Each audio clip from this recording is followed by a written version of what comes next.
President Trump faces new revelations tonight about whether he tried to obstruct an investigation of alleged Russian ties to his campaign. Both the New York Times and others report that he had his White House counsel pressure Attorney General Jeff Sessions not to remove himself from overseeing the probe. The Attorney General did step aside, after which former FBI Director Robert Mueller was named special counsel for the investigation. Today, the president ignored shouted questions about the reports as he left the White House. We'll look at this in more detail after the news summary. Also today, Republican senators are asking for a federal investigation of the former British intelligence agent who last year compiled a dossier about President Trump's ties to Russia. They say that Christopher Steele may have made false statements.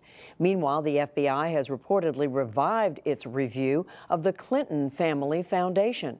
President Trump has pressed for an investigation of whether donations were tied to government actions while Hillary Clinton was Secretary of State. The foundation has denied wrongdoing. Bone-chilling temperatures as low as -30 gripped the East Coast today. The cold wave followed a huge winter storm that brought more than a foot of snow and flooding and disrupted travel. In Philadelphia today, people braved icy Arctic conditions with wind chills down to -25. Others were still stranded at airports in Newark, New Jersey, and elsewhere. Well, I've been here since yesterday, and 3 flights have been canceled. There's nothing I can do. I'm trying to get to London, but no joy. So here we are, trying to get another flight. I think the snow is not the big deal, but like the wind seems to be very violent, so I can understand that it can just stress everyone out and just shut down everything. Overall, at least 7 people have died in weather-related accidents. Forecasts predict the coldest conditions to hit over the weekend.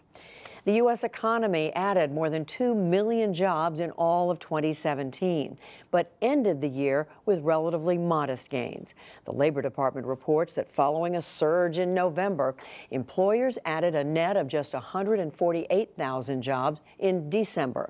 Still, the unemployment rate held steady at 4.1% for the 3rd straight month. That jobs report kept a New Year's rally going on Wall Street. The Dow Jones Industrial Average gained 220 points, nearly 1%, to close at 25,295. The Nasdaq rose 58 points, and the S&P 500 added 19. In Afghanistan, the death toll climbed to 20 in a suicide attack on security officers in Kabul.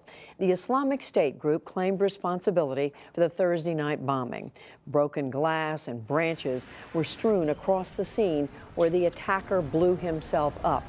Officials say he targeted officers who had gathered to monitor protests by shopkeepers. North and South Korea have now agreed to hold formal talks on Tuesday, their first in more than 2 years. The announcement today said the focus will be on the North competing in next month's Olympic Games in the South and on improving relations. Reaction in Seoul was cautiously optimistic. It's positive. It will be very good if the relations can improve gradually towards a conciliatory tone. That would help global peace and the local economy, especially from a business person's perspective. The announcement came hours after the U.S. agreed to postpone military drills with South Korea until after the Olympics. President Trump will spend this weekend meeting with Republican congressional leaders in an effort, they say, to map out their 2018 agenda. The talks are expected to focus on infrastructure, immigration, and the budget, among other issues. And the world's largest ice festival has opened in northeastern China.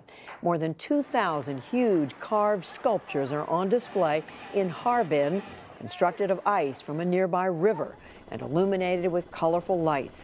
The festival continues through February.